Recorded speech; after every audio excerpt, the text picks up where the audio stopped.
Welcome to the Mind of Mir with two-time UFC heavyweight champion Frank Mir, Las Vegas headliner Mike Hammer, and joining us today, Jennifer Mir. Anyways, hey, welcome to another episode of Mind of Mir, again with my constant companion, Mrs. Mir. Hello. And my buddy, Mike Hammer. I'm inconstant. Inconstant? Yeah, I'm well, I don't inconstant. see you quite as often, That's thankfully. true. If you wake up and you see me, there's problems. You guys are so fun. That would be a problem, wouldn't it? Can you imagine going hunting in the woods with Frank and he doesn't catch anything and he's hungry? Let's go with my kids. I've been there. Anyways, it's starting off, actually, we were talking about something you were actually really animated about this when you read it. You were in the car and you read this headline. And usually it's something I'd be pissed off about because it's kind of like there's some social decorum and discussions to be brought up there. But you were really livid about this subject. What were we talking about? Oh, yeah, about Justin Timberlake's DUI. Not about his DUI, but just that it's all over everywhere. I feel... Well, the handling of the news, how socially, how we just... It's getting out of control. Yeah, you were unhappy with what you said, that like the guy just got arrested. Here's a bad day of his life. And technically, and I pointed that out, like, well, you're supposed to be innocent until proven guilty. Like, being arrested doesn't mean you've done anything. In this country, though, it's the opposite. 100%. Yeah. And right off the bat, his face, everything was just plastered everywhere. You said even, I think at one point, you said the video from inside the... Yeah, so it's the video of him outside, getting arrested outside of his vehicle. And then, though, it's all the video inside, booking him, signing the paperwork. And I just was thinking the whole time somebody about... videotaping the security cameras from jailhouse, or actually jailhouse? It looks like it's like the police cam footage. Which It looked like a body cam in the footage, jail yeah, because it was moving. It had to be police body cam because it was moving when they got closer to him, when they were talking to him. And it felt very invasive, to be honest with you. It did. It felt like that part shouldn't have been in there. And I don't know that they always record that. I guess these days they record everything, right? Well, and rightfully so on that aspect, as far as I like the fact that everything's recorded in that situation, because if you have any lawsuits or any kind of allegation being brought up, no problem, go back. But I don't think that should be just public information. I feel like there should be some sort of a anonymity, some privacy to somebody being arrested, because again, you're innocent until proven guilty. Supposedly, we're supposed to go by that. Yeah. But now you're out there in your face, and everybody to judge and to critique is just being posted everywhere. Well, I just kept... The first thing I thought of was his wife and then his kids. He has kids. So for me, I was just thinking, yes, it's wrong that he did that. But, I mean, everything that... If somebody that's ever broken the law, been arrested, I mean, it's just public information. I don't know if I don't think that that's right. Well, there are some countries, like, for example, I know specifically Ireland. Back a couple of years ago, there was a sports star, and that's all it said in the paper, a sports star accused of sexual allegations of rape, or I forgot the details of what it was, but because it was going to court, even after being arrested, even after going to court, it still didn't release the individual's name until, if he's proven guilty, then they said the news is allowed then to release that person's information, which I'm a big proponent of that, because you get accused of certain crimes in this country, you are never, ever going to outlive that. You're never going to be able to redeem yourself. It's like, well, yeah, I was accused of that, but did you go to the next, 3 months later, I was, acquitted. Well, the problem is they don't go back and they don't put as much, it doesn't sell to say you're acquitted afterward. They don't care about that. Yeah. But go back to the beginning of this. So he gets pulled over. 'Cause some people haven't even seen the clip. Oh, yeah, I guess we So talk he what gets happens. pulled over. From the videos, I guess he was following behind friends. Yeah. He gets pulled over. I mean, he's clearly intoxicated on something. I mean, I'm not going to incriminate the guy, but I mean, he clearly should not have been behind the wheel. So I'm not saying anything about that. I'm just saying, at what point everything these days, it's like anything is just free game, and like there's no privacy, and everyone just rips you to shreds. And then again, the whole time I was thinking about his wife and then his kids. I mean, if you're on social media, like if that happens to one of us, I mean, they're all on social media. So then now your kids are seeing that, and it's just ugly. I didn't like it. So I saw you going. A thought of mine Yeah. was like, okay, so to play devil's advocate, because you obviously being my wife, we've nowhere near to the extreme, obviously, in level that he has, but we felt what it feels like to be a known commodity, to be somewhat, famous, I guess you could say. Once I walk out the door, we're clocked in. I'm Frank Mir. And it's awkward. There's times where, like, I'm eating with my children. I look up and I have like a fork up, and I'm looking over and someone's videotaping me eat. Like it's awkward. So, but that being said, I know that though. We know that the minute we walk out the door, and you say, especially when you're with me, you're like, I have to make sure that I'm Mrs. Mir when I'm with you, because then I'm recognized. At least I get to clock out and not be Mrs. Mir if you're not around. Oh yeah, I always say I get the best of both worlds.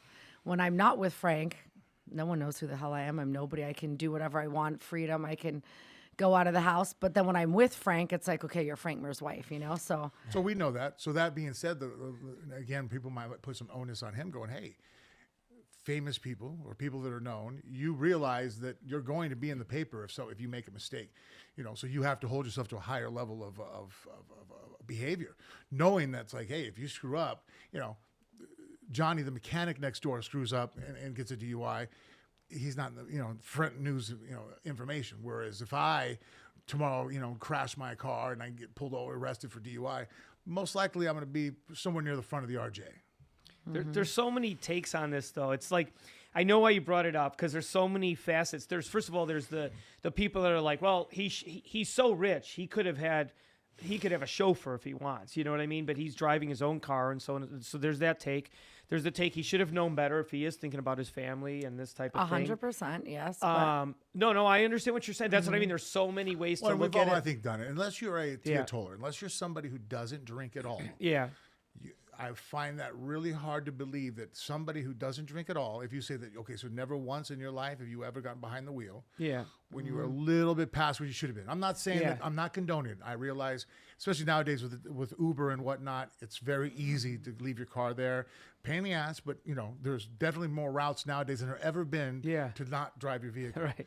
But for you to say that you've never done it, I mean, I almost want to meet the person and go, so you've never, I'm a very light drinker, and there's times that I've, in the past, if I thought about it, go, well, yeah, I probably shouldn't have driven that time.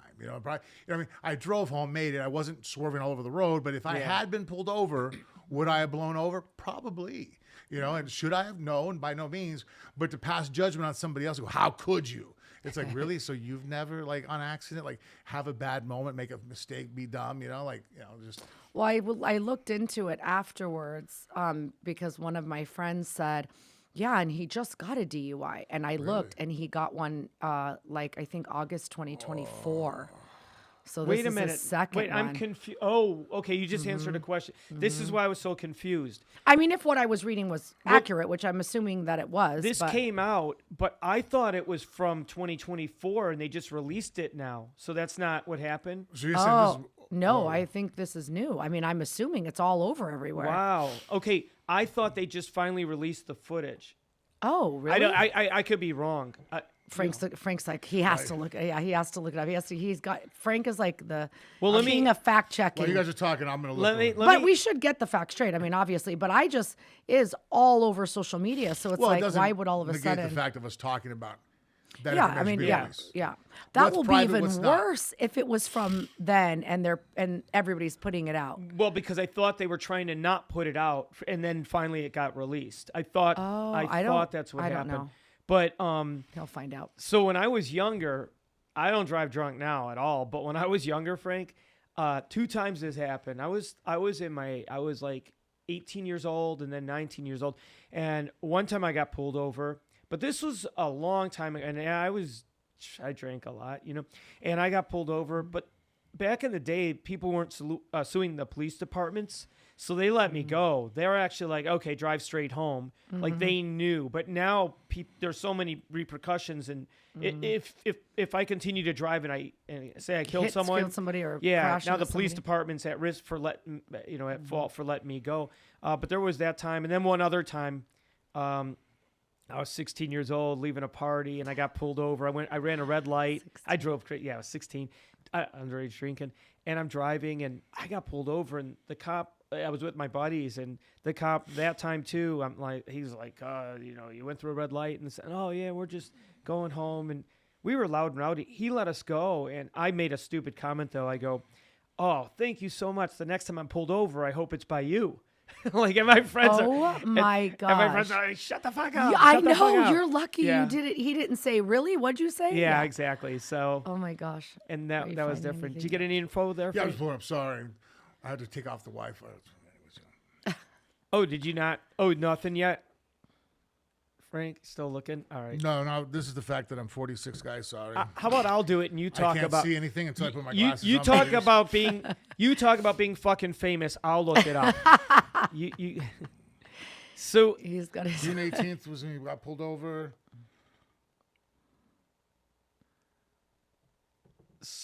well, Frank's still. It was released March 26th. So what you were watching, film-wise, Mm-hmm. just recently, they just now released it. That was from his drunk driving in Sag Harbor, New York, on June 18th, 2024, and later took a plea deal for reduced impaired driving charge. So he was convicted already. Body cam footage of the stop was released March of 2026. So that's what you were looking at. Why? That So- makes me even more mad. What happened was that police in Sag Harbor pulled over Timberlake, pulled over after allegedly he ran a stop sign and veered out of his lane while driving his BMW on June 18th of 2024. The officer reported signs of intoxication and conducted a field sobriety test where footage shows him struggling with his balance and his heel-to-toe walking, at one point saying the tests were really hard. He refused a roadside breath test, according to the released video and police accounts. Yeah, I saw that. And for furthermore, which was, they were asking him, "What do you do?" He goes, "Oh, it's hard. It's hard to explain." Like his Yeah, he occupation. said- yeah, he He goes, was "It's saying kind of a hard to world tour. explain." Now I would. Yeah, he goes, "A world tour," and they go, "What do you do?" And he goes, "Well, it's kind of hard to explain." I was wondering, did he not want them to know he's the Justin Timberlake, or did they know and he didn't? Like, I was confused why he answered like that. I was just thinking he just was just not in the right frame of mind, or you know what I mean. But yeah, But I he didn't was think about purposely that. avoiding what he Who does. he is, Like, yeah. like I wondered why they did Well, that. probably put more of a stamp on who he is. He was probably hoping that somehow he was flying under the radar. Yeah. And so again here now, so specifically speaking to the body cam footage, the release of it, Timberlake and his lawyer spent nearly 2 years trying to block the release of the arrest body cam footage, arguing it would seriously harm his privacy and his reputation.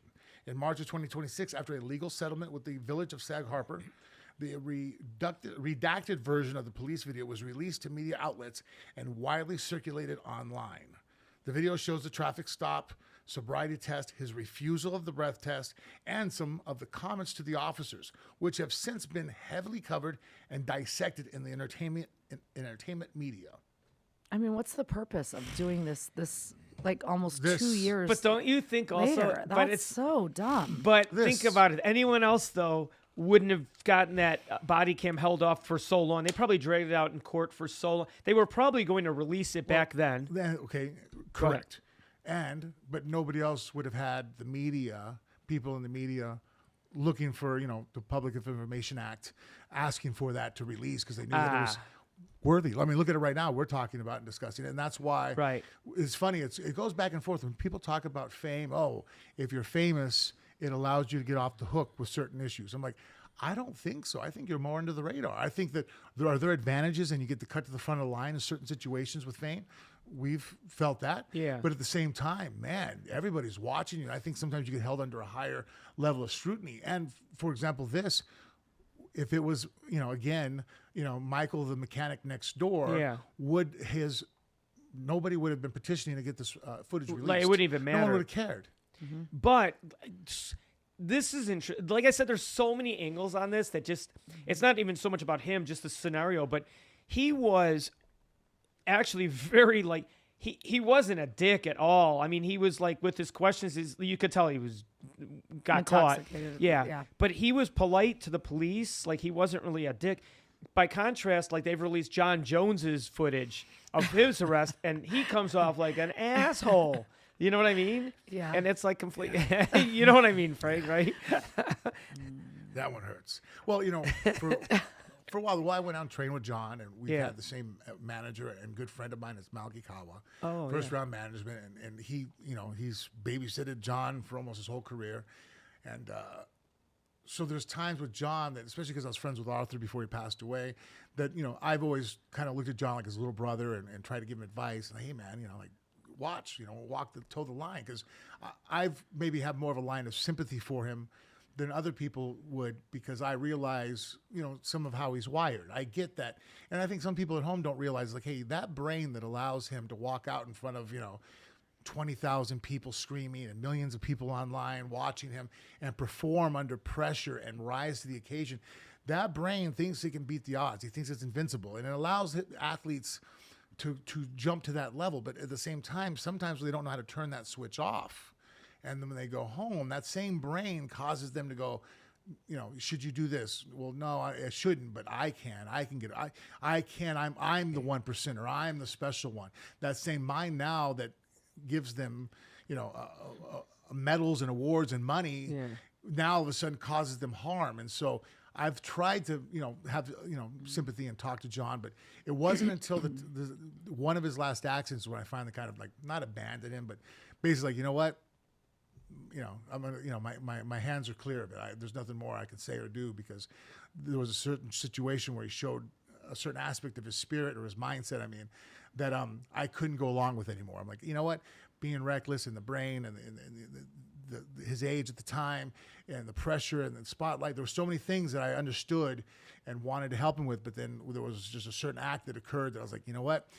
No, that's where you and I have I can't relate to you at all. Yeah, our therapist said it best. She said, what makes them get into the cage doesn't make for a good husband all the time, because they have to have that frame of mind of like, against all, I can beat all odds. Like, I'm invincible. You know what I mean? They have to have that brain to be able to do what they do, but then they come home and they're trying to have that same, I can do it. I won't get caught. I can do it. Well, there's not a lot of This guys teaching invincibility, guys like us how to control that, how to turn the switch off. Like, okay, this is acceptable behavior here. It's unacceptable behavior here, and this is why, and this is how you control it. This is what you should do instead.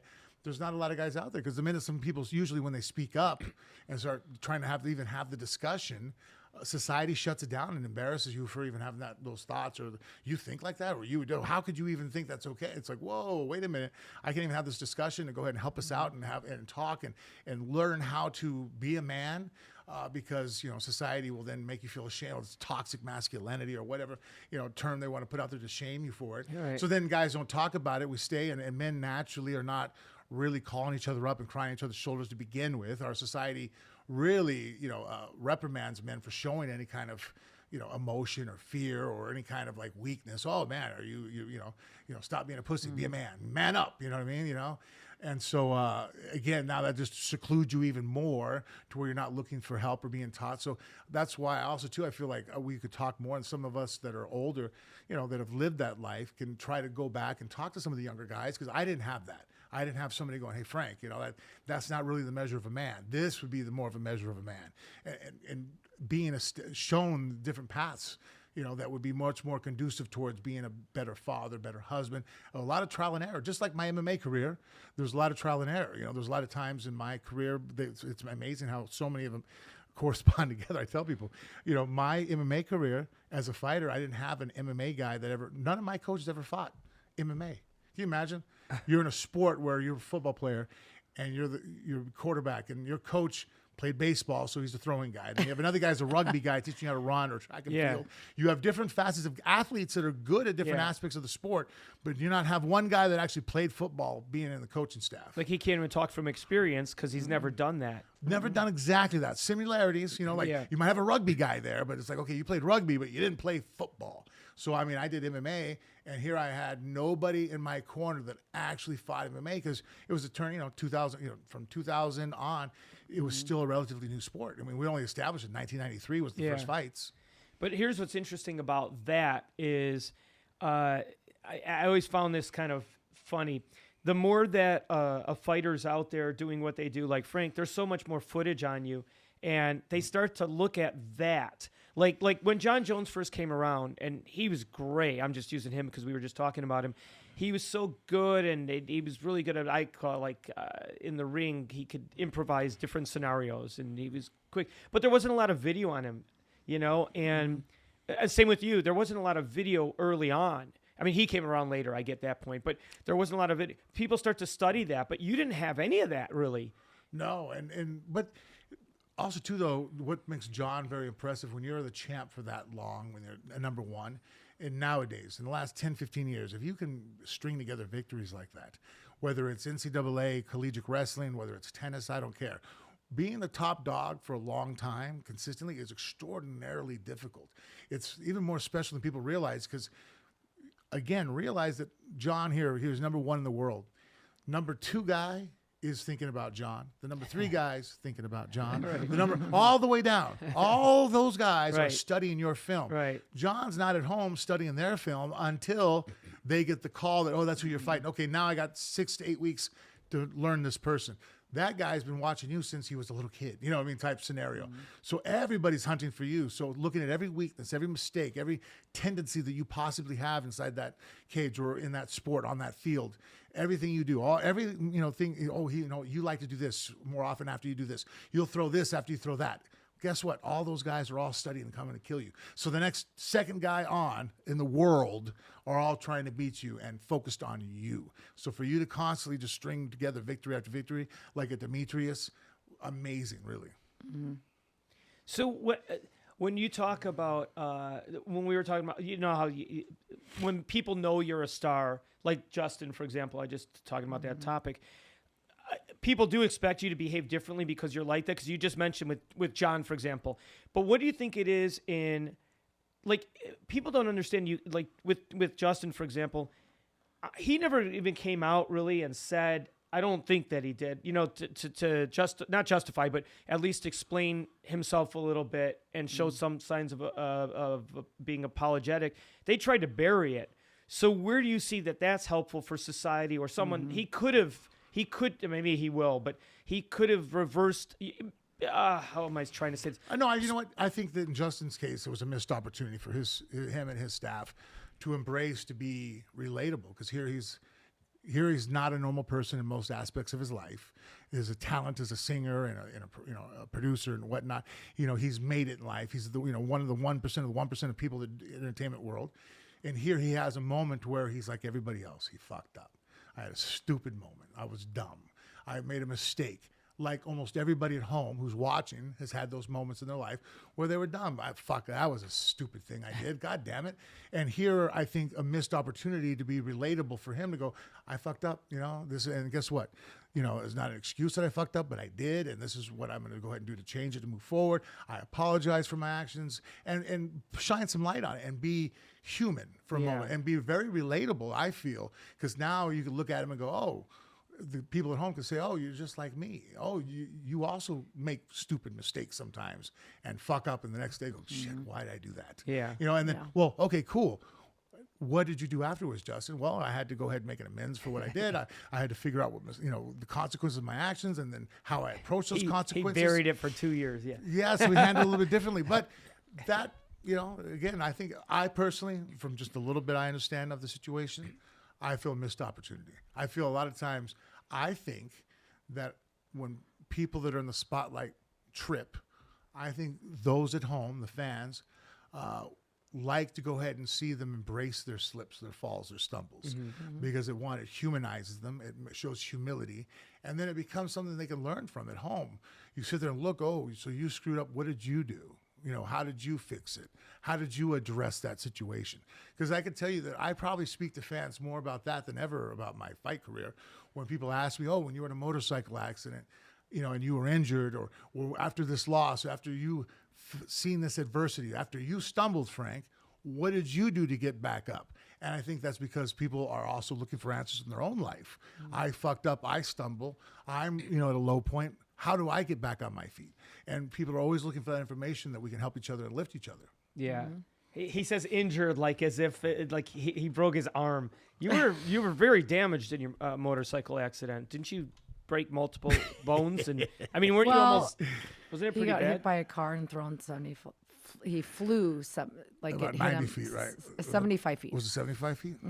But as crazy as it sounds, though, you broke your Only broke my femur. yeah. In He one only spot. broke his femur. How's that possible? Well, one, I had that weird gene. That's why, like right now, I'm saying I'm almost 300 pounds. You know, like, I've always been super heavy and didn't realize until I did my spine surgery and they had a problem drilling into it.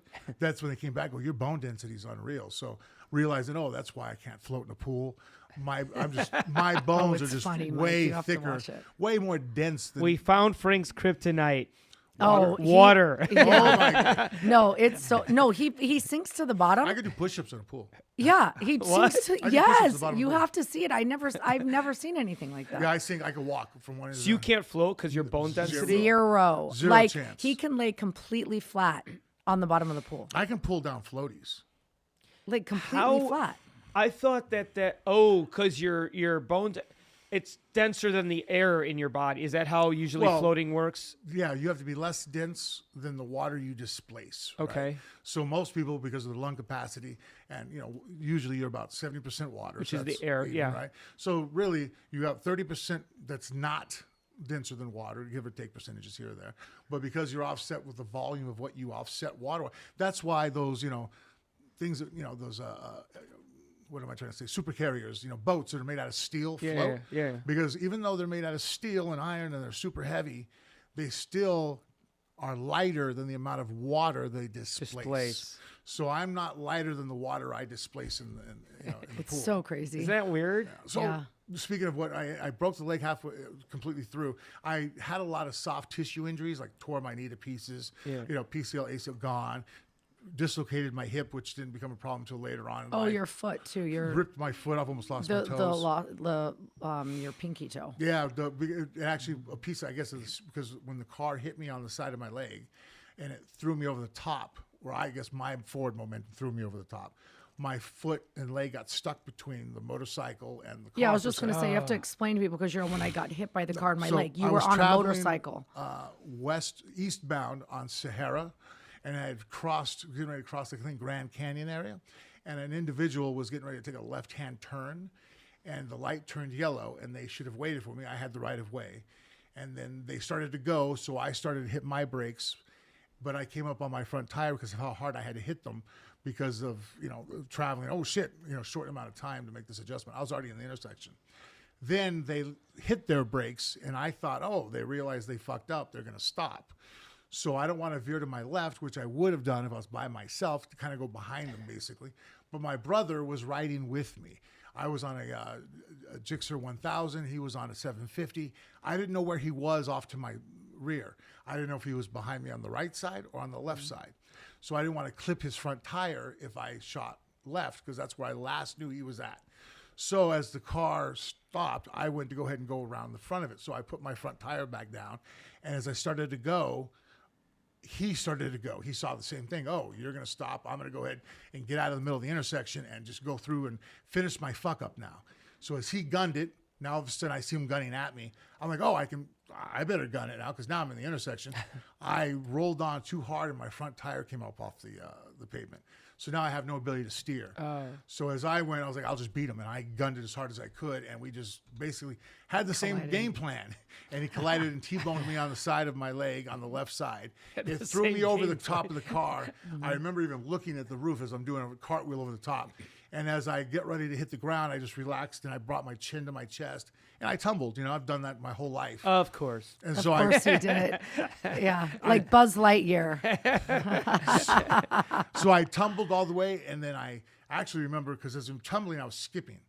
Every time I hit the ground, I tumbled a little bit more. But then I because lifted your off. momentum. Yeah, Yeah. beep, beep, and then I hit the sidewalk, and that's when I hit the back of my head. And my We helmet. still have the helmet. Yeah, all the Cement cement's implant. lodged into the.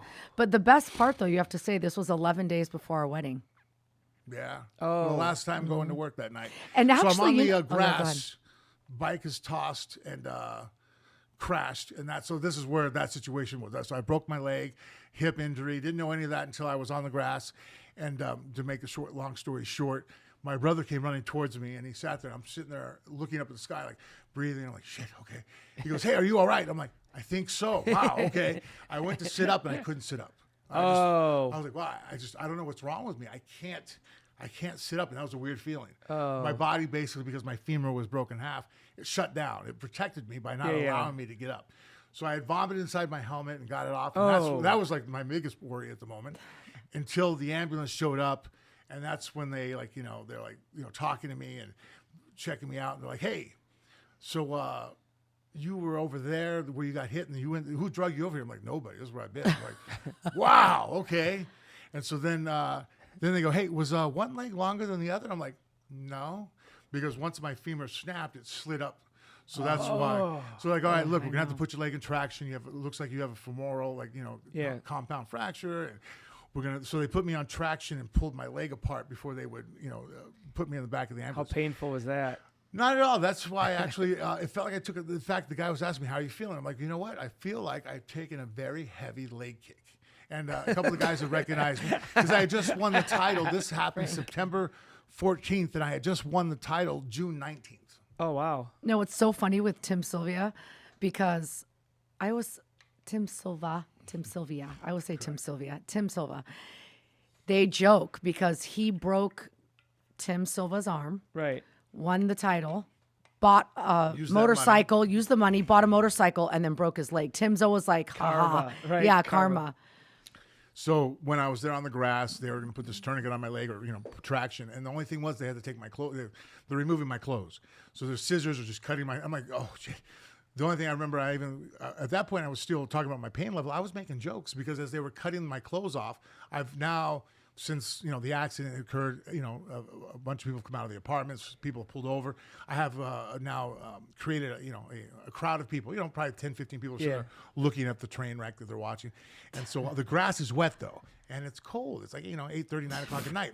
So I remember sitting there making a joke. I'm like, hey, guys, before we cut off my clothes, I get a towel or something. Like, the grass is cold. It's not a great representation of myself right now. You know what I mean? My first impression, And so the guys were all laughing.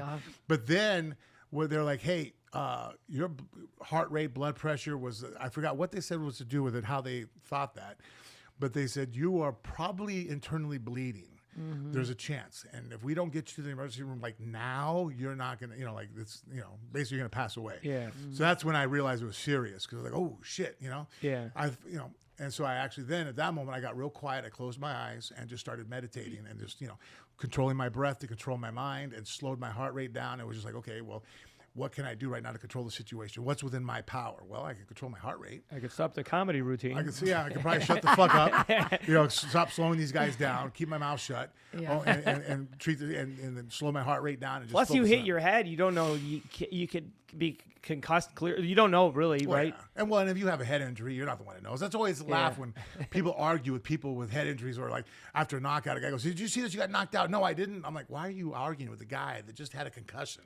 Like, I have a friend. She had a concussion, and I'm the one who noticed it. Like she didn't even know. I'm like, well, wait, what has it? How does she? Yeah. Well, she I knew she hit her head because she slipped on something, and she hit her head. And we were talking, but we're sitting there eating, and she's like slurring her words, and she's not normally like that at all. Mm-hmm. And she's like delayed and slow, and I'm like, did you go look at this? I think you got a concussion. And then she felt nauseous. So then she did go to the doctor, and she's like, yeah, I have a concussion. I'm like, you didn't even know. Like, you felt nauseous. You're slurring. You can't read right. Well, the instrument that they would use is damaged. You know what I mean? It's like, that's why you're saying that. Yeah, it's like you wouldn't know because your body's telling you. You're the one. Your head's damaged. You have a concussion. How are you supposed to know? It's like somebody with that's one thing I do hate about, we're jumping all over the place here, but, how we handle, ever since Reagan closed down all the mental hospitals, I hate how we conduct our mental health care. He was a president, kids, back in the 80s. If I walk in, if I roll in a wheelchair and I go, hey, I'm handicapped, people will sympathize and accommodate you. If you sit there and go, well, I have, PTSD, or I have, especially our military guys that come back, if you have some kind of mental disorder, CTE or whatever the case may be, but it's in your head, it's your brain. Even though it's real, it's structural, it's functional, it's an injury. Yeah. Our society doesn't really sympathize for it. And I actually used to be one of those guys too. I used to not also sympathize. It wasn't until I had a personal experience with somebody with, with that I realized like, oh shit, the instrument that they're supposed to use, I'm telling them to be mentally tough.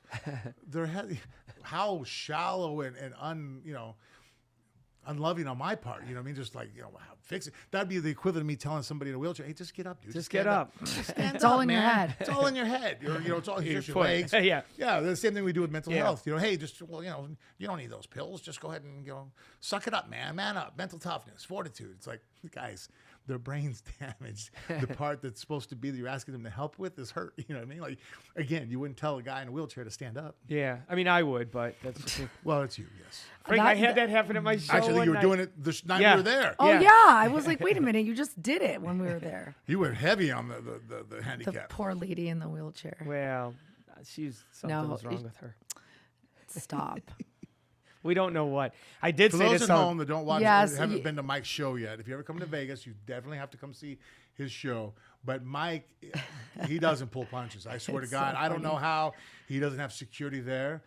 I wondered every time I go see a show how you don't have guys rushing the stage sometimes to try to attack you.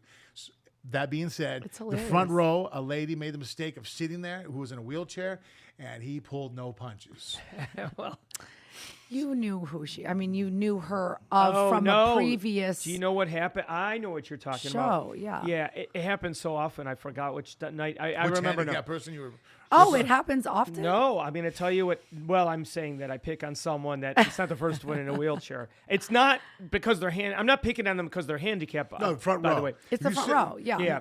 You have those two seats. Like So 3 seats. that woman, that's interesting. She went, she lost like 100 and something pounds. She went on one of those, like Ozempic. I don't know Right. which one it was. But what happened was she lost so much, she lost some muscle density as well. She lost her balance in the shower. She's a really nice person too. Blood pressure dropped from after I was talking to her husband. Yeah, blood. So what happened? You know better than me. Wait, first, really fast though. You remember when we go back, you told this story. Oh, I Yeah. did. Yeah. Well, I was thinking just really quick because they'll Yeah. edit this out, right? You had done that before too. So we have to Repeat like myself? yeah. So like you did tell that story, like Oh. either the podcast or the podcast before. Oh, so we'll have sometime, to yeah. edit.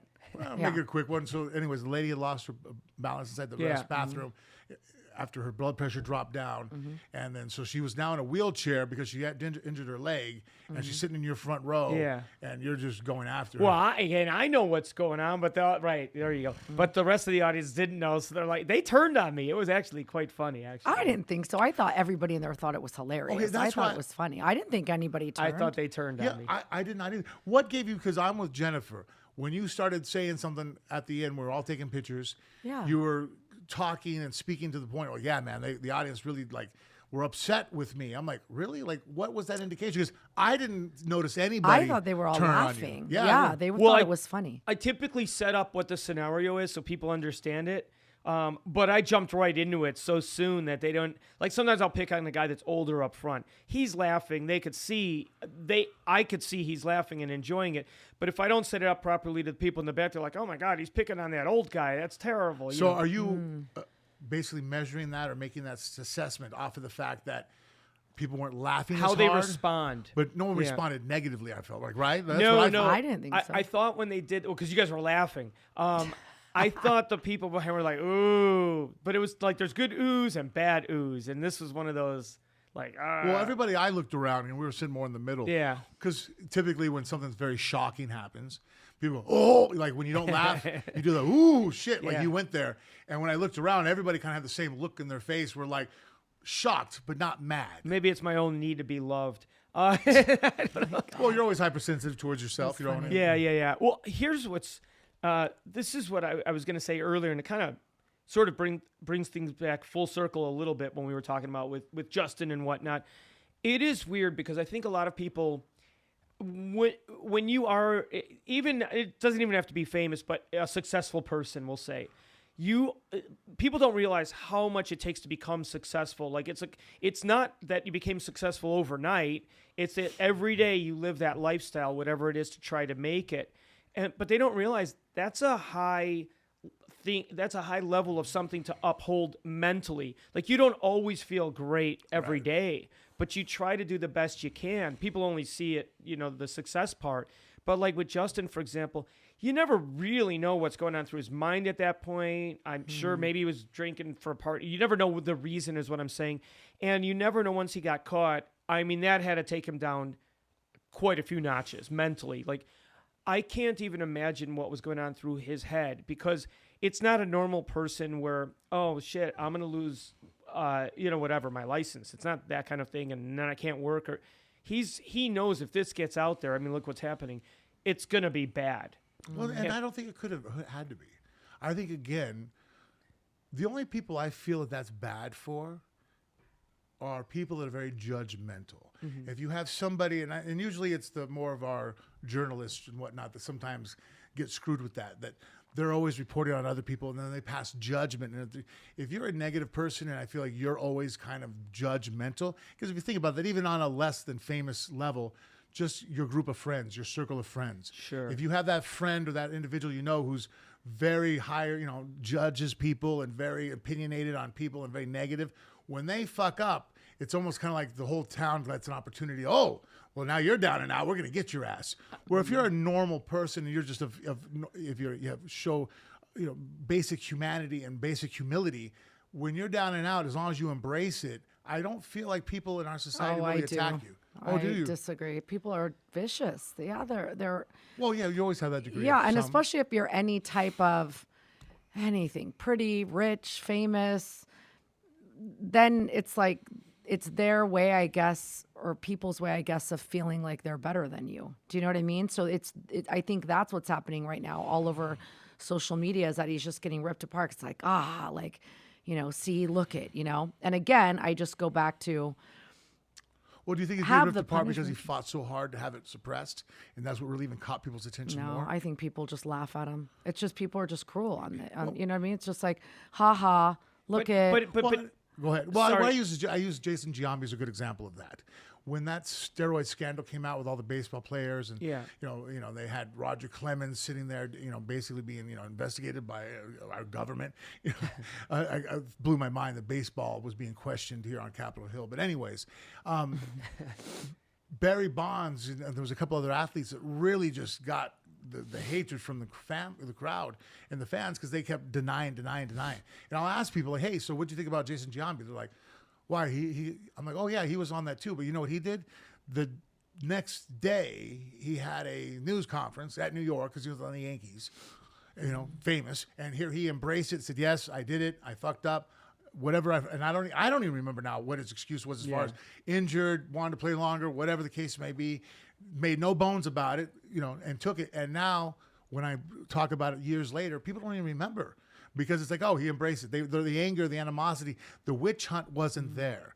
Whereas when the guys that try to deny it or avoid it, I feel like the witch hunt now is coming for you. And I agree with you to a certain extent about that, but that also was before Facebook and Instagram, and you know what I mean? Like, people just now, they just use that. It's just different. Like, I understand what you're saying. I do think that if you own it, right, it lowers it. But I still feel, I mean, we talk about Rhonda all the time. We use her as an example for Bella. I mean, they even now, like, because it comes up on my social media and I read the comments, and I mean, because when she lost to Holly, she didn't own up her loss, shake Holly's hand. Listen, I mean, I've been with him for 24 years. It's not fun when you lose, of course not. Yeah. But like, it was her night, just at least showing the respect. Yeah. Even if she didn't, I'll even give her, even if she didn't do it that night, right? But continued, like every interview for her next one with Amanda Nunes, she would, told the UFC, I'll do Ellen, I'll do Jimmy Fallon, I'll do all this. But if they ask me one thing about Holly, like, I'm done. And it's like that, like, if you, I know you haven't, but I'll like look at some of the comments with her fight coming up, and like, I mean, they still like just destroy her on social media. But then I think that almost like, there you go. Here they talk about her loss because the way she handled it and avoided it. And you don't talk about my loss leading up to the next one. We don't talk about it. Whereas Amanda Nunes has lost since then. Holly Holmes has lost. Gina Carano has a loss, her last fight, Cyborg. I guarantee those don't gain the same amount of attention that her loss, because again, they embraced it. They go, hey, good job. You're the better woman tonight. Take it head on. Instead of, I feel that, again, when you avoid something and you fight against it, that just like, it's like blood. It's like almost like you have a dog in front of you and you go running. I'm like, wow, it's going to bite you now. You just engage this chase reflex. And with society, whenever you sit there, one of the easiest ways to get society to let something go is you embrace it. You head it, it's almost like, I'm going to make the joke about myself before you do. I'll embrace it. I'll head into it. Whereas if I avoid it and I sit there and don't you talk about it, it's like, what don't you want to talk about? And now it's like, oh shit, now they're going to come after you. Well, I do. Yeah, I know what you're saying. I feel like in the beginning, like when you lose, they're all, it doesn't matter how you, but then I think you by suck, you, retire. oh my gosh. Frank, he would always say, I'm only as good as my last fight. If I won, I'm amazing. I should, fight for another 15 years. The other person sucked.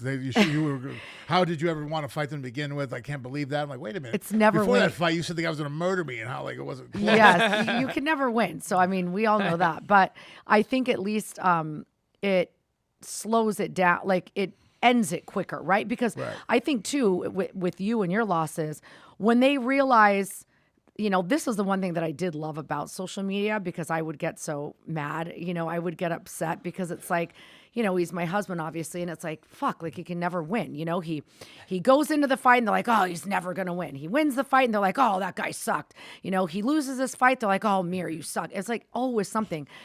But I did love, but then after the fights, that's why I always booked vacations, always like right after. I mean, like instant, like bags were packed for fight, bags were packed to go on vacation with the kids, because it's like it would instantly take us to you two, all of us as a family, what's really most important. And I think when people would see that on social media, well, that ruins it, right? They're like for days, Frank, you suck, you suck, you suck. And then we're like on in Turks and Caicos, on a fucking $30,000 vacation island or on a boat or wherever. And then fans are just like, well, then it ruins it, right? It's like, well, I'm not just going to keep saying he sucks. He doesn't even care. He's not even in the country. He's somewhere else, They want to see me hold up like a Howard Hughes in the bedroom. No one's seen him for days. Pissing in a water bottle, like sliding the food under the door, you know? And trust me, actually, there were times he was doing that in wherever we were. Well, but no, actually, you know what? I gotta actually owe you this. Oh. There's a compliment to you right now, and because of the fact. Oh wow! No, like I'm you kidding. never give compliments. I'm kidding. If you I'm look at kidding, the compliments I'm I give her kidding. compared to vice versa, right? I'm joking. Come on. So that actually forced me to actually have a good mentality about that, because you never allowed me to sulk. Because had you not booked a vacation, had you not forced my hand, if I sat there and go, okay, we're just going to live a normal next couple weeks, stay at home, I would have probably, if I was in charge of my own schedule, and it wouldn't, the kids go to school, who cares? I don't have to let it, no one's responsible for, I'm not responsible for anybody. Right. I would have crawled in the bed and just probably hung out and just pissed in water bottles and Well, slid the food especially under the door, Especially like when if your face was ever altered, or like there were, if there was a black eye or there's something that, they always got the scratches all over their face. A black eye. They always got the scratches all over their face from the gloves, the Velcro. Yeah. Always after every fight, Frank would have all these like scratches all over his face, all of, from the Velcro. But yeah, I know. I just from the forced Velcro. Towards the later, from the no, middle it's to, true. No, from I the know. Velcro For most of my career, though, after 10 years of it, I was very constant. Hey, you win some, you lose some, and obviously you want to win, and you put so much behind it, and that does suck. And I'm always going to be a sore loser to a point. But how I conducted myself, that actually, because of your booking vacations, really helped me learn how to control that aspect of my mind. And then it's funny, because then when I would have friends that would be new to my life, I had one friend that was extremely, he's a very sensitive guy, and I remember after a fight I had lost, and he was very. It allowed me to go ahead and joke with other people to put them at ease, because he was just like, hey, man, like, are you okay? Really, like, concerned for my well-being. And so I remember I was like, oh, so I think they were like salt pills. There were these pills. I'll show you a picture of my phone. They're like white and blue capsules. And so they're a supplement, not even a medication. So I grabbed a bunch and put them in my mouth, and I sent them still a picture. have that photo, like I'm trying to kill myself. Photo. He's like, well, what's going on? I'm like, bro, I'll be fine. It's okay. And then when he's seen the humor and I'm joking about it, I'm like, I can only drive with one hand, because I used the other hand to open up my eye, because both eyes were swollen shut. So when I drove around for like 3 or 4 days, I had to drive like this. That kind of sucked, I just think like I mean, obviously fighting is such an important part of his life, but it was like, okay, you lost, but like look at the life that you're doing what you love to do. He And would that's the do thing. it if Frank knew that he was going to lose every single fight. Like Frank signs the contract with the UFC and they're all, we're not paying you. You're going to lose every single fight. This is the only way that you can fight. He would do it. Are you kidding me? He would do it As long 10 as they didn't times fast, they over. want to be able to fight for a long time. He just wants to know. do it. I tell people So- people at home don't understand that. They sit there and because you guys are only worried about winning and losing, and because you're worried about your identity and what it means to you. So I get why you're worried about that. But if you actually are doing something you enjoy to do, like I enjoy fighting, I actually enjoy the art of fighting. It's like playing a video game. If you don't win the game, are you going to never play it again? So, like, you're undefeated on Call of Duty, huh? Well, no, I lose all the time. I'm sure you do. If you play Call of Duty, I'm sure you've lost way more than you've ever won at a certain level of that game. I've seen how those guys play, the competitive nature they are. They still play. Why? Because it's fun. You enjoy doing it. Obviously, winning is more fun than losing. Getting good at it, playing all the strategy, the system, the journey itself is what it's about. And that's what fighting is. For me, is the journey itself is fun. Not just the outcome. And really, the outcome doesn't really matter that much to me, except for a bigger paycheck and everybody around me's happy. Cool, Well, that's what I wanted to show you, too, was that in your loss, because I know you were bummed and it didn't go your way. And even though all those things, you were doing what you love to do. But I also just really wanted to show you that, like, look, though, like the people that you love the most, like, look at how awesome this is. We're together. Like, this is what it's about, right? Like, it's you, me. I always book the vacations, always with the kids. It's all of us. And, Be careful. and we're Be here. careful. You could be replaced by a travel agent. No, she's going to be a travel agent. She's really No, I know. It does make me laugh, though, how, like, she's like, oh, a compliment? Like as if you never get him. And he does all the time. But, Frank, here's the funny thing about you. Before we started today, I'm talking to Jennifer, and I'm like, but you weren't in the room yet. And I'm saying to Jennifer, I go, hey, was he always this way? Oh, yeah. I'm like, and she's like, what? Like nutty with the, with the weapons and has to do this and that. And I go, I mean, you must have found that attractive. She goes, no, I just thought he was hot. She's like, that's why I liked him. She goes, I actually didn't like all the other stuff. I just thought he was hot. I'm like, I'm just joking, but he's freaking hot. But see, you're not joking. She means it, Frank. No, you became, I think, used to the other things. And you know what? It is weird because she tolerates it. No, but I think like someone like me, I have a level of intrigue. Like I'm intrigued by it because I understand the mental discipline. You're not just some guy buying a bunch of. Well, I get it. You like toys. I do get that. But you know how to use them. But you have there's a mental mind frame behind it all. You have the mental discipline to learn how to use each thing. You've decided what you're going to do with it, how and when and where. Every second of every day. So to me, it's intriguing. I could never live that way 100%. I think I would go nuts.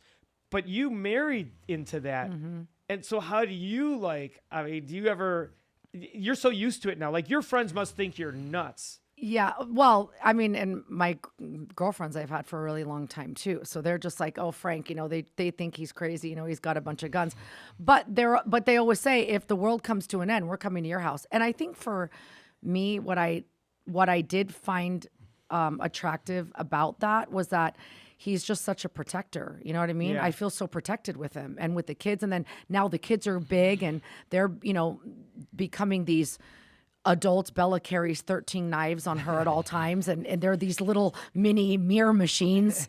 So I love that. I mean, I do. I love that. They can protect themselves and he protects us. And do you know what I noticed though? I was talking to a buddy of mine. He's actually a professional bodyguard. His gains, he's a really big guy. He's like 265, well, your size, but big black guy. And he's great. He bodyguards for like Ryan Garcia and whatnot. But what I noticed the other day at the gym, it was so funny. It reminded me of Frank. We were talking. I'm talking to him at the gym. We're talking. And I looked at someone going by in the background. They were walking the track. And I just kind of glanced up and it was probably a girl, but whatever, I'm sure But she's looking. But then he, without even realizing, he turned and looked. And I wasn't staring. I literally just veered off for half a split second to look. And then he turned around and looked and just turned right back towards me. Like he wasn't looking to stare at the person. He just looked. And I'm like, holy shit, Frank does the same fucking thing. He used my vision for his awareness around the room, but without even thinking about it, I go, dude, do you know what you just did? And he goes, what? And I go, like, you looked for safety to look around, make sure everything's there, but you saw where I glanced and you looked really quick and then back, and we're just talking. It wasn't like he was trying to look at the same thing. He was just looking from, like I said, protective what measure. caught your attention, But you're like that too. Like, you've done that when we're sitting down, and I'm like, it's so funny how you will utilize another person for your own awareness. Which I think is actually, we're more inclined to do that. That's more natural for humans. I feel like people that don't, have actually bred themselves or taught themselves not to. Because if you look at a pack of dogs, if one dog looks up and looks over and makes a noise, all the dogs get up and look over. Okay, what caught his attention? Oh, shit. Think about it. What's important enough that he's looking over there? Maybe I should look over there too, And as humans, I feel like that's a much more of a ingrained in our DNA for me to sit there and go, okay, everybody's kind of, there's a commotion or everybody looks over there. Let me at least look and identify what everybody else is identifying to assess whether it's a danger to me also. Is that an issue, or is that just something stupid that they're entertained by, and who cares? I can brush it off and I'll go back to what I'm doing. But it's not as common as you think it is. Well, I think because people like mind their own business, or I think there's a lot of things that we're born more innate with. I mean, to an extreme, but like, the sense to be able to, our dive reflex, mammalian, reflex of, the water hits our face. We learn, we hold our breath naturally. And then Right. as we get older, we lose that. And I think Right. there's a lot of things that We just drown. We just well, I think there's a lot of things that it's human behavior that we have naturally, that through society, through the nurturing aspect of being raised, that, it's unacceptable or it's considered rude or whatever the case may be, we ignore it, we get rid of it. Where I think the intuition and observation of certain aspects that are caveman aspects of our upbringing or our DNA, that people don't embrace it, so they erase it and don't have it anymore. Where it's like, well, actually, you probably were born more that way than you weren't, and you've learned not to be. I think it's just like sometimes people are just clueless, because a lot of people will, they're going to say more to me than they are to him because they're not as scared of me. You know what I Yeah. mean? So they like want to question like certain things that he does. So they do that to me and not him. But people will say, I mean, it's just so weird. I mean, like, why does he have to carry knives? Like, why does he have to carry all these guns? Like, what's going to happen to him? It's like, have you guys watched the news? I mean, anything can Well, happen. what's funny is I've actually made her more paranoid now. I realized that just the other day. I was meeting her and her girlfriends, and I was with my friend working on one of my firearms. And when we were done, I was going to meet the girls up for early dinner, late lunch, or whatever you call it, at 5 o'clock. And so as I'm walking to the restaurant, I opened the door and I stopped. And I stood there probably for a good 10 seconds before I walked all the way in. And then as I finished and walked in, she goes, "What's going on?" That was a natural behavior for me, just to stop. And so she was very concerned with what caused you to stop for more than just a second. You stopped for about 10. You were really evaluating something and walked in. I was like, oh, the guy just walked in behind me. He was speaking to a lady, and at first there was no big deal. I thought they knew each other, but then he was actually catcalling her, and it was kind of going a weird way. And now I'm identifying what kind of person he is. Yeah. Because I realize he's walking the same way I am. So I'm already making mental notes on what kind of guy he is. Could this be a problem? Who's he with? I've already seen his conduct with that woman that he was, the rudeness of his behavior. And because of that stopped me from walking all the way through. And I kind of was paying attention. Hey, what's going on here? Right now. But it was weird because I saw him back the truck up. So I'm like, okay, he's here, which I knew anyways because he said I'm on my way. So I saw him back the truck into the spot, and then I see him get out of the car, but the sign on the door, it covered his face and body, like it just showed like his tattoo on his arm, and he stopped. So instantly I was like, why would he, like, what did you see? Like, something was not right. You know what I mean? So as soon as he walked in, I'm like, what was that? Like, why did you stop? Which I think a lot of wives with their husbands or a lot of other people would not have been so concerned with. I was just somebody gonna say, else, like, right. probably everybody else is hitting me like, what do you care if he stopped? Well, you don't realize for Frank to pay attention to something. For him to stop, like he saw something that wasn't right. You know what I mean? That's the only way he stopped. So There's so many times where I think, I personally think I am hyper focused on so much going on. I'm very aware of my surroundings. I just feel like I'm always like that. I'm not saying I have the skill levels to do what you, but I'm very aware. And that's one of those reasons I think why even when I do my show, I'm so quick because I just see and I'm listening to everything. Which is extremely important skill to have. Right. And I do, but people are like, how do you, and I'm like, I don't know. I hear everything for some weird reason. I can hear every little thing in the crowd. I can hear, but also but I think what a lot of people don't realize, and it's same with Frank. I think it's something we're born with. Well, you're trying to. Yeah. You know how many times people tell me, how do you do this? How do you do that? I'm like, are you even trying to? They're like, what do you mean? I'm like, so you're wondering how I pay attention or how I do this. Yeah. Do you even make an effort towards doing that? Well, no. So you just think that by accident, you're just going to start doing it. Right. Oh, wow. Think about that. Yeah, I mean, right yeah. there. I mean, what concept, what behavior in life do you think you're just going to acquire by accident? I mean, But you usually don't it starts think you with- have it innate? Like there are certain aspects that you have that you're just very good at. Like your awareness. I get that you try, but I think you naturally have that. Well, also too, I had a father that cultivated it in me. Yeah. I remember one time we were eating East Side Pizza here in Vegas, and my father said, "So did you see that?" I was like, "What?" He goes, and then there was a guy we were eating outside, and a vagrant had walked behind me, kind of stopped there for a few seconds, and had continued on walking, and then walked past me. But he could have touched me on the back.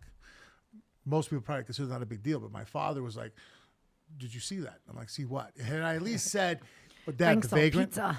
Well, yeah, I saw the vagrant. I've at least been aware of it. I then got not reprimanded, but like basically explained that was not a very intelligent thing. Basically get my head out of my ass type scenario. So I had somebody in my life pointing that out to me to help me. Again, we're even trying to. So I was not trying to pay attention to my surroundings before that. But because I had a parent teach me. So you can't His be taught dad's it. his dad's the same way. Yeah. Like, so even like with the kids, so like your dad was doing that with you constantly. He's still constantly and was always constantly, even at little, always say, just constantly training them almost like to be these little, And look at Frank now. Killers. Frank's the same way. Frank's the same with your Well, kid. I think. yeah. And he does it to the kids. Yeah. Well, that's just the way of life. I feel like all people should be aware of their own personal well-being. That's like I think some people like guns and knives and martial arts, and they do it to a level enough to where they can wear the badge. And again, they're doing it for the show. To me, it's not for the show. It's actually, I actually live that life. I actually do that. For example, like, home safety. People say I have a lot of guns in my house for safety. I'm like, well, the few guns I have are for safety, but I'll be honest with people. I could probably point out about 5 of my firearms that have a purpose, that they're tools. Yeah. That's because it's easy to carry. That's easy to conceal. That's what I'm trying to get to. And then that's my ultimate try to get to. And this is for this situation. That's for that situation. I can point at my different weapons for what purpose they fill, what task they fill. Beyond that, there's a lot of firearms that I own, a lot of knives I own, are just because I like them. They're fun. They're cool. That is for the show. That is just for just the commodity of I enjoy it. I like it. So when people tell me, well, I have all these guns, it's necessary because of protection. I'm like, well, no, you like guns. You're not really into the protection of your house. They're like, well, what do you mean? I'm like, well, how many fire extinguishers do you have? I have 5 fire extinguishers in my house. Portable ones, And so because I realized that my house is about 10 times more likely to burn down than to be robbed. Oh my God. See this guy's head. I know. Because I'm worried about the safety of my wife and kids, what's a bigger threat? No, Fire? I'm laughing because I have one freaking fire, and I don't even know. I forget where it it's is at? until you mention it right now. That's crazy. We have one under the sink Yeah. there by where we have our medicine and stuff in the center of the Yeah, house. One in the laundry room, and I keep one in my closet. So I have all 3 that way. Yeah. And the other kids' 2 kind of float. bedrooms. Yeah, the kids' bedrooms. So we have, in fact, actually, it's probably been since we moved in that we bought a new set again. Yeah, 'cause it's been Ronan. 3 years, and I actually got to Ronan. See, this is so funny that Frank, you can't look at him and just paint him to be one type of person. Like you can't say, oh, that guy fits in this mold, because a lot of guys that own guns, they wouldn't look at the analogy the way that you do. You're like, no, I like them. I need this many. I need a few, sure, but I like them. And that's why, and then your fire extinguisher analogy is so brilliant. I don't know where you come up with this shit, but it's funny It's to me. constant, I'm telling you. Right, and this is not all the time. No, has this, like right. Bella said, this guy never stops. I don't know. He never stops, like even when he's sleeping. I will say though, because you asked me, like he's always been like this, but since his surgeries, February 2025, like since he had that spine surgery and he was having issues and he knew he wasn't just, himself. It's tenfold. Like it's 10 times like what it was before. Yes. Because before, like it didn't bother me then. I understand it, so I just don't say anything, but it does bother me more now just because it's just such excess as far as like in our bed. Like 2 nights ago, he's sleeping. We have all 3 dogs that sleep in between us. So I I'm like looking over like good night, whatever. And I look over at him and he's got 3 neck knives in bed. And I go, babe, what are you doing? Like, are you like, no, I thought maybe he's getting up. Maybe he's going to go check the cars. Maybe he's going to do another round because he dozed out. He wore them to sleep with. And it's like, okay, babe. Well, that was actually, I'll really quickly, I will admit right now, that was me being lazy. I had them on and to get up and go put them away at that moment. I was working on something about the length, and that's why. It isn't that I have a great procedure that I wear them when I go to bed. It's like, well, no, actually, I was being lazy. And I know, but that is just one. I mean, that's just one scenario. I mean, when I was talking about our bedroom, our bedroom, at least before, looked like a room. I mean, you'd have like the arsenal in the corner, and you'd always have the under the, in your spots. But now you walk into, it looks like you're at freaking Freedom Fire. Is it Freedom Firearms, the name of it? And I've been trying to do better. That's why today when you walked in, I'm trying to clean up a little bit as far as this is excessive here because I realize what you're speaking to. But things have changed since then. I'm not like for me, I'm like I have my book on the side and my candle, like I'm journaling and I have my garden journal I have to write in every night. And that's why my neck knife normally should be just I hang it up on the bed above my right shoulder because it has a knife Rambo on it. Here. It is. I have a knife, a multi-tool, and a flashlight. So if something goes bump in the middle of the night, I could sit up in my bed. The first thing I do is I put the neck knife over my head. Oh, you don't have night vision goggles? I do. Of course we do. Oh, you do? Of course we do. I'm not going to get those. Mike, that was like one of the first things he purchased. I don't even know what fight you purchased those. I bought night vision generation. I think I have the generation 3. This is hilarious. Because I had at the house previous, and we haven't done it to this home yet, we had Roladin shutters, which are storm shutters, so I could shut them. Yeah. And basically, I have a friend who was in the SWAT team. He's like, yeah, man, those are a pain in the ass. We've had to actually train on those. I'm like, really? He goes, yeah, they're so difficult to deal with because even to put plastics and to cut through them, and it takes a few minutes, and you could basically be shooting us through the other side, so they're really a pain in the ass to get through these things. Even for us. What is it exactly? The Roladin shutters. They're like the storm shutters. They're the German shutters. Yeah, so they're iron shutters, metal, basically. Yeah, they close up. Yeah, they close down. So at the end of the night, I could hit a button, and these storm shutters will close off every entry. You can't get in. I mean, you can't get into it's a fortress. So this is so funny, really quick. My friend came over today, Sandy, because she's an interior designer, and we're picking out exterior paint, garage doors, everything, right? This is how well my friends know Frank. Sandy goes, I told her, I go, okay, and Frank, he wants the storm shutters, that's, and she goes, I agree with you even more so now than your guys' old house. You should get them. So I said, they're going to go with the whole, French farmhouse look. She said, yes. She said, so our front door, we have a big wood, like solid wood front door, like double doors, whatever. And she's like, those are amazing, just redo them. So she told me, she goes, show this to Frank, right? She goes, where, when you open up the door, the like hinges, she goes, unscrew those, we'll see. But normally they're just like these type screws. She goes, you order like special order these like long ones. And she's all, you literally like can't, it takes like forever to break the door down. But so like, these are things, you work with an interior designer, the wife, these aren't things that an interior designer isn't telling you, right? But she's like, okay, we've got the colors picked out, but make sure. But they don't realize, well, they're only anchored in by a small 3/4 of an inch screw. Almost everybody at home, you guys can buy the 1.5 to 2 inch and then drill further into the wood. Oh, see, of course, wait till I tell Sandy. He already knew this. I didn't. I always thought. The night vision goggles were because of the storm shutters. So we would shut them and it's pitch black, right? The reason why I got them is because I realized if someone broke into my house. They don't know their way around. They don't know my way around. Yeah. But if I put on a flashlight and look for them, they see the flashlight too. And they know where you're at. They know they could shoot But at if I put my night vision on, I can go get them and they don't see me.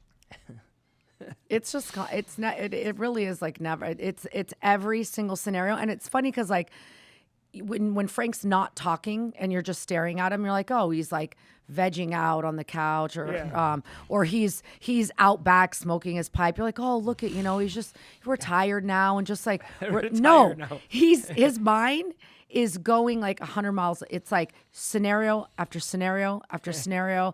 He'll like look at the neighbors and they're like, wait, I never know. Okay, hold on. So if that, and then fight scenarios and it just, I mean, it's just, he never sleeps. Yeah. And at least, if you don't engage with me in conversation, I don't really start them that much. And I didn't realize that until she pointed out to me. She was like, you're not talking. And I was like, oh, wow, I'm in the vehicle. I've been driven with this person. I haven't said nothing for 20 minutes. Yeah. I didn't realize that till she started pointing that out to me for the last couple of years, because in my brain, there's all kinds of shit going on. It's loud, And then, and so I didn't know what that felt like until now my kids are of age and I've raised them to be martial artists and their brains are the same as mine. And we'll be sitting in the car and then all of a sudden I look around like, man, it's been 30 minutes. No one said a word. And I'm like, oh, that's what that feels like. So listen, this is so funny. So I was in the car with Frank for 10 hours. Getting our sweet Daisy. And so I was and we had plenty to talk about. It was actually, we were talking. But Frank, here's what's weird. I don't understand this concept. I am never bored, like ever. I'm never bored because I could be doing. I'm always thinking, and I can always create in my mind. I'm thinking. I'll talk to myself in my head, like I'm just thinking different scenarios. Same. I understand what you're talking about. I mean, I don't think about what you think about necessarily, obviously. Yeah, but you still know how to fill your mind with scenarios. Right. And sometimes I'm like, people they'll talk and they're talking too much, and I know I talk. I get that I talk, but I'm like, oh, shut the fuck up. Like I don't even want to hear what they're talking about because I'm not interested in that. If I'm interested, I could talk forever. That is so Frank. But sometimes I'm so bored with what you're telling me about. Like after the show, I don't know if you run into this, Frank, if you have, but I just did the show. They came and saw my show. Then I've got to hear about their life story after the show. Like they're telling me about them. I didn't come to see you, dude. You came to see me. I'm not interested at all. How many people do you bump into? They start telling you about fighting, but it's their thing. Like you're like, I'm not really interested. Do you run into that? Yeah. All the time. Babe, every time someone meets you, they have to tell, when I was in high school, I was known as Billy Bat or whatever they say. They always have to tell you a fight story every time. And there could be two purposes for it. The first purpose bores the shit out of me. The second one I find interesting. So those at home just know this. If you're going to tell me something and it's something that maybe you have a question about or some different angle you have on things that you want to share, right? For the sake that you love the system itself and we're going to talk about, and the reason why you're bringing the story up is to further the world of martial arts, to have that discussion. Like through asking the question through the science I always brain. did this, and I've always thought that. Like, how come nobody else or this? I love that. Okay. We'll talk about that.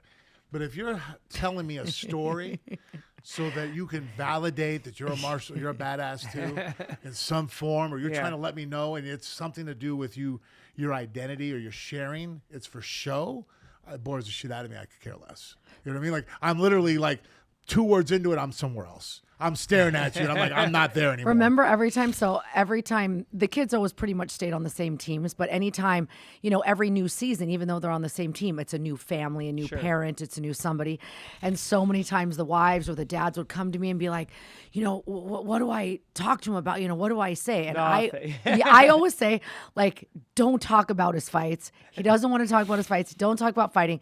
Honestly, you know what you can talk to him about, and he loves talking about? Being a dad. I would always tell them that. Talk about just normal, like he's out there, he's watching his kids, whatever you would also talk about. Yeah. With just being a dad. And that's always it always worked. But if the guy would come out and he's like, man, when you fought Brock, what was it like when he punched you in the face? It's like, I don't know. Why don't I fucking try doing it to you, dude? Well, again, Let's see. You tell me what it was like. And again, the reason why it was always better for them to do that, because it's difficult for them to then to circumvent or to navigate talking to me about martial arts or fighting, because it seems, again, and I understand, but just I'm the one that has to deal with it, so it's the way it is. Most people won't just skip to the point and talk about martial arts with me, which I love to talk about. I'll jump up and we'll talk martial arts. different jabs, systems, different fights, whatnot. It's that they are insecure, and now they want to identify that they know something, or they're asking a question. It has nothing to do with really asking the question. You're just trying to show me your knowledge. And there's this identity thing and fluffiness, letting me know that you're a fucking. I'm like, guys, I could care less. But you know what I think too, though? That does happen to you a lot too. But I think you don't get it because your brain has only ever been one way. Your dad was a martial artist. You're a martial artist. Your kids are martial artists. But like even being your wife for 24 years, people are just, it's not normal that like you fight for a living. And then like your fights are so devastating too, like breaking bones and stuff. So they just kind of stare at you like he's like not real. It's like you fight for a living. Like that's just so strange. So he is aware though, because Frank's had some tells that we'd be doing this podcast, for example, and Frank's like all deadpan and he'd say something. And then afterward, I go, Frank, that was fucking hilarious when you said that. You didn't even realize. He goes, oh, I know. He undersells himself. No, but I agree. Yeah, I see what you're saying, like underselling himself. But he also doesn't, you don't think that it's so abnormal that you fight for a living. No, but I'm saying I think he's aware. I guess he's here. I could ask him, but I'll just tell you what I think for him as his representative. No. I think that he is aware that other people don't. What you're saying, mm-hmm. I think he just doesn't say anything because he's not trying to tear anyone down. Like you're very kind to people. Wow. You don't. You're not about that. So mm-hmm. I think you're aware that other people know that it's not right. When they're nervous talking. I'm aware of it. But I guess is that sometimes I forget about that in the middle of something else. So sometimes I'll get involved. Mm-hmm. Whereas like if you ask me, I'm like, oh yeah, I'm aware that I live a different lifestyle and I'm a different person than other people. But then sometimes we'll be doing something and then I'll handle it the way that I think is a normal way to handle that. And then she'll have to remind me that most people are scared or that would not happen. Yeah, because I'm like, oh shit, you're right. That reality of that angle again sometimes. Yeah. Like for instance at Disneyland. We were with a big group of people, and then Frank, like, they stop him, and they're like, sir, you've got a pocket knife. Oh, I got a pocket knife. So then, like, the rest of the crew, they're like, why do you have a pocket knife in Disneyland? So he doesn't, his mind. I thought that was going to go No. Oh, you can. I don't care about that. But so when we. We're good with that one. That's funny. So many times I tell him, I'm like. That correlates more to. He always makes the, like, Frank Mir face. He's like, huh. I go, babe. He goes, that's not normal. And I'm like, no, babe, that's not. People don't think that that's normal. And he's like, oh, okay. So he does that a lot. It's like I think that he doesn't realize that the details. People, they just kind of. It's like they are interested and they just want to like talk to you. They're just not asking the right questions. So it's like it's not getting to you. Like you don't want to engage and you instantly like shut them out. But he's not into small talk. That's what I'm trying to say. People do that with me and I'm like, I don't need the small talk. I live this. I've heard so much. I've met so many people. It's all these same, but who cares about that? What happened at Disneyland? Now I got to know. I don't. She doesn't want to say and Frank doesn't give a shit. We're Disney people. I don't know. It's been long enough. No, I don't want to do that. Can't we just do it and choose if we don't want it later? Okay. There you go. Oh, yeah, that's true. All right, what's the story? You can tell me whether it's acceptable or not. Because I really don't know what story you're going to tell. So we're at Disneyland and we're walking, and all of a sudden my stepson runs up to me, and we have a tour, and we're walking. And there's a bunch of us, right? So there's 10 of us in the tour, and they catch up because I think they went to go to the bathroom, but they straggled behind. Well, the next thing I know is that they get brought up, and Cage at this time, I think is like 12 years old, but Cage was my genes. He looks like a full-grown man at this moment, but he's still 12 years old. And so they came up and goes, man, that guy they told me about an altercation just happened. I'm like, oh, what happened? So as they were walking, my son and his brother, Marcus, as they were walking behind us, some guy, he looked like he was like Middle Eastern type, was wearing a pea coat, and we were at the park where you're allowed to drink, and he had a little bit of a buzz about him. And as he's walking, he makes eye contact with Cage, and Cage admitted later on, he goes, well, this guy just looked kind of funny. He looked so, like, he looked out of character being at Disneyland. Like, usually people walk around smiling or happy. He had a very serious, mean look, a pea coat on, long to his knees. He was dressed super nice. Kind of drunk and dressed nice. So even your kids have this thing. Oh, they do, yeah. They do, so Cage was looking at him. Well, the guy didn't like the fact as he was walking that he didn't realize it was a 12-year-old that was looking at him. He thought maybe it was a full-grown man, eye fucking him basically. And so he walked, what the fuck's your problem? And he shoves my son. Oh. Well, and Cage is my 12, and so he's like, whoa. Well, Marcus has very much her personality. He's fiery. He jumps. Hey, dude, grabs me. He goes, that's my brother. What are you doing? He's like, eye contact. He's like, he's 12 years old, man. What the hell's your problem? So then he goes, and then walks off. So that's the end of that. So they walk over. Now they catch me up to it. So I'm listening to what's going on. They tell you. And this is where it's so funny. Like, you're going to hear when he tells the story, because Frank is like such a gentle giant. Like, anything breaking out in a bar, he's not even, unless it is literally, it concerns his wife and his children.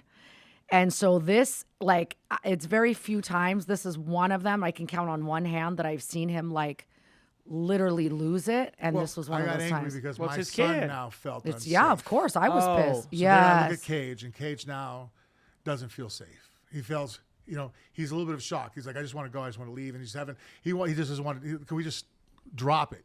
Right. You know what I mean? He's, I guess probably in his mind too, he's thinking, I should have stood up for you're 12 years old, killed. I think Kid, it did relax. scare him a And little scared bit. him. It And I made didn't him feel uncomfortable. So yeah. I look at him, and I didn't make a decision out of emotion. I made a decision out of logic. I looked at my son. I'm like, oh, you're worried, but you're with me, and you shouldn't feel worried. Let me show you why. Oh my gosh, this is crazy. So I looked at Cage, Marcus, and I was like, hey, where?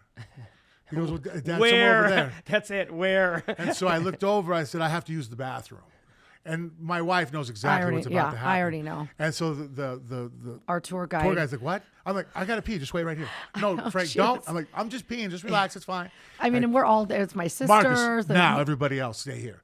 And so we walk off, and then we're walking. And sure enough, within about 200 yards, Dad, that's him. Marcus is an adult too, just so everybody knows. They're like, he's bringing a kid with him to go fight. No, Well, yeah, Marcus is an was adult. Yeah. 9 when I married Jennifer and I first got together. And at this point, if Marcus or Cage was 12, Well, he's 11 years older than Bella, so he's 13 years older than Cage. He's 13 years older so than he's Cage. 25. 26. Yeah, so he's 20. Yeah, 25. yeah, yeah. So- He's full. Yeah, he's grown. He's an adult. And so he goes, Dad, there. So I'm like, that's him? I'm like, cool. Oh, So I walk over, and I right off the bat, I go ahead and just, because it's like an animal situation, I establish dominance right off the bat by me grabbing the back of the guy's neck, and I slapped him hard, like knocked him forward, and I pulled him into me, and I shook him, and I was going to just choke him right there, and then woke him up, and then tell him what he did. But then I looked over, and then all of a sudden I realized I should have probably grabbed him and walked him somewhere else first. But now a couple of people saw.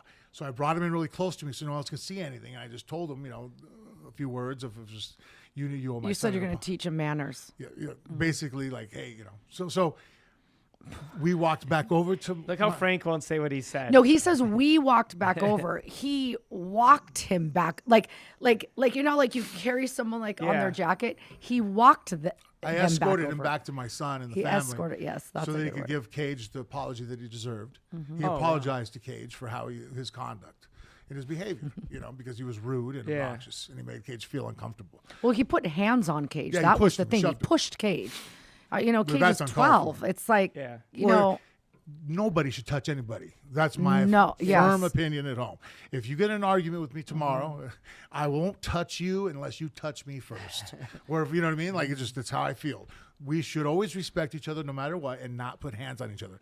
Female, male, husband, it doesn't matter. Well, Nobody should touch anybody. it'll definitely have to be another episode. But remember when the guy went like this to your head and pushed you? Mike, don't let us save forget one- that. We have to save that next next week. episode for Yeah, home. you're Next gonna week, die. We're just going to be doing Disney episodes moving forward. But the guy apologized to Cage. I explained to it, and I told Cage, too, that, hey, when you get older, you'll see that, but I wanted to eradicate that behavior and show, hey, you can't act that way. There's consequences for acting that way. Yeah. And, the guy's lucky that, that I am a very, logical person, not He's emotional. lucky you're controlled. We were There you just, go. okay, but the group that we're with, they're like, of all the kids in all of Disneyland Big The on show. to do that to, you know what I'm saying? Like, Oh, yes. all the kids, Yeah. and you pick Frank Cage Mir's Mir. kid. Right. Like, I bet you he was like, holy shit. Like, I mean, but he shouldn't do that anyone's kid. I mean, that's the thing. It's just, it's so. And that's actually more of the point of the story right now. And that's where I sometimes need to be reminded that there's a lot of fathers that wouldn't have done that. because like, oh, I want to go. Where's the guy to go fuck him up? Yeah. Really? Are you? Would you really? Did you? I did. I would. You know what I mean? Like, Yeah. so that's where I'm different. Where and I'm not the only one. There's a lot of guys, military guys. There's many sheepdogs and hunters in the world that have my mindset. But we are those individuals in society. But there's a lot more boisterous people that talk shit, and I would have done this and would have done that. Yeah. And now sometimes I forget that, like, wait a minute, why wouldn't you just go do it? What do you mean? That was weird. Like, to me, that was completely acceptable behavior.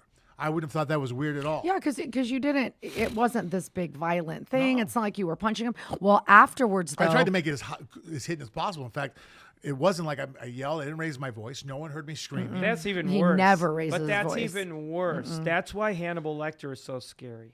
He never raised his voice. Oh my gosh, yes. And the guy called Disney VIP services to tell on him. He called security. He called security, yeah. And then they knew that Frank we're on a tour. Wait, after this happened? Yes. Yeah. And so then you just let him live. Well, yeah, and didn't. I mean, he didn't choke him. Didn't. Why would the guy call? See, that's a bully then. Because I made him feel inadequate. Yes. Mm-hmm. Because I called him out and made him apologize for his behavior, which in his brain he couldn't see it for what it was, that he made a mistake. Yeah. And now he has to apologize. So he still didn't accept. It was good for your kid, but the guy never learned a lesson. No, he never learned. But when they called us, he was embarrassed and angry and wanted they called our VIP, our tour guide, and she's like, he put hands on their minor. He pushed their minor. He shoved him in front the of. altercation we saw was him shoving the son. Yes. Frank didn't hit him. I didn't shove him. Putting the hand on the back of someone's neck is not the craziest thing in the world. I guess I touched him, but I didn't strike him. I didn't hit him. I didn't. You weren't even you didn't hear what I said. You weren't dragging him. You weren't. I mean, it looked like you were escorting him over to cage, and we're all like standing there, and I'm like, "Oh, your dad found him," and then he just like walks over. If I had Frank's skills, I'd find the guy outside the park later and go, I think you didn't learn your lesson. Yeah, I know. Well, that's where him and I are different. Like for Frank, it's like we're revenge. I want, yes. I'm like, you go on. I'm gonna go around. But that's what Frank said because we can't do it. Because we can't do it. Yeah. Violence, to me, violence is a tool. It's like anything else. It served a purpose. Yeah. That to me was a mathematical equation. It was cold logic. Was I on a personal level upset that my son was scared? Well, yes. I love my boy, and I don't want to see him scared like that. But the decisions that I made were not made out of saving my ego. They weren't out of making my son feel better, as far as to make him feel comfortable being with me. That, hey, son, you're here, your father, you should feel a level of safety. This guy just evaded that level of safety, and now you're feeling uncomfortable. Let me go back and show you that I'm sorry that I was too far away, but I'll always protect you. And here, I messed up. I didn't see it happen, but now that I did, the guy's going to apologize for screwing up. That's basically what happened. Yep. In a nutshell. He apologized, and then he rats and you then out. He tries ratting us out. But the people there saw, of course, like the only, Yeah, we're good. 1:30? Oh, sorry. I'll cut that out when you do. We'll edit that part out. Yeah. I was just saying, I mean, at the end, whether he learned his lesson or not, that was your goal, was to just show Cage that Dad's here. Well, and again, my wife's the heart of the family. I'm the mind of the family. My wife, her point was like, you scared my son. She had my skill level and my size and abilities. She probably would have taken the guy off into the corner and broken his body to pieces, I always tell Frank, I'd rule the world. Whereas to me, it was like, well, no, there's a purpose behind this right now. And the purpose is what? My son doesn't feel safe. And as a father, as the husband, again, one of my primary objectives in life is protect and provide. He didn't feel protected. That's why I tell people, this would be we'll end on this so we could talk about it next podcast, but people freak out when they talk about like, oh, if someone breaks into your house, what do you do to them and all this, and is your stuff worth their stuff? I'm like, hey guys, again, I'm protecting my family. And if you break that trust, I'm going to make sure I get it back, and it's going to be through your ass. You know what I mean? Like, so, you know what I mean? If I'm going to nail you up on the, they're going to walk in like, whoa, what did that guy do? You know what I mean? Like, yeah, but I always tell him he's going to tie him up for like 4 hours trying to figure out what weapon you're going to use. This is true. I like choices. I like options. Okay. So, Wow, we ran all over around the gambit again. Anything Yeah. else like last moments of fitting in before we tie this one No, up? unless you want to come see my show, come check me out. I'm telling you, we have to see it. Look me up, We're Mike going to Hammer. be seeing it like every weekend. I know. Oh yeah, love you watching guys the are show, man. great. It's You great. guys are great. You like watching me almost get my ass kicked. What's Mike really gonna do, Mr. Talker? The thing is, I'll actually fight even if I lose. That's the yeah. point. Again, I know we're coming to a close on this one, but you actually said it a little bit right there where you're like, if I could do what you could do, I would do this. I'm like, that shouldn't matter. And you know that. And you do already understand that concept. But whether you could fight or not is not what the equation you have in your head. If fighting is the answer at that moment. If violence comes up, if you're sitting there and you're looking and go, man, it's time to get violent. You can't ever go, but I might not win this altercation. No. If it's time to get violent, it's time to get violent. Yeah, but like the scenario with that guy, if I would have walked over and snatched him on the back of his neck and said some words to him, he wouldn't have left with me to be escorted Well, you have other back over. tools. You don't want to snatch him with the back. Well, yeah, that's why, again, He like I wouldn't showed have. you. He would have no, said, "I'm not by going all with means, you." I understand that. That's why, because of my size and the way I grabbed him and the way I spoke to him right off the bat, I was so aggressive right off the bat that it established. Like I said, I walked over and logically, what I was doing was establishing dominance. Even, so basically I caught him with his pants down, like, oh shit, what's going on? I big dogged him, you know what I mean? Like, so I was the bigger dog and I came right over off the bat and caught him before he could build up and assess the situation. I made it to where he was, already on the back pedal psychologically. I put him on his heels. That was all, again, those are thought out plans. At Disneyland. Strategy. The worst possible place because everyone's like looking. There's all families. And everyone's happy. That's what I was saying. Out of all the kids Yeah. there, like, I mean, he could have picked any kid, Yeah. and that's the kid that he picked. And the good thing too is, like, I didn't have to question what my son was doing. I know how Cage's behavior is. Yeah. Trust me, Cage didn't instigate that at all. No, you know? oh my gosh, Cage is he's so sweet. No, Cage was just looking like, why is this guy staring at me? You know what I mean? He's And then like, to shove him, touch him. Like, that's the part I had the hardest time with. It was like, you came over and physically touched him.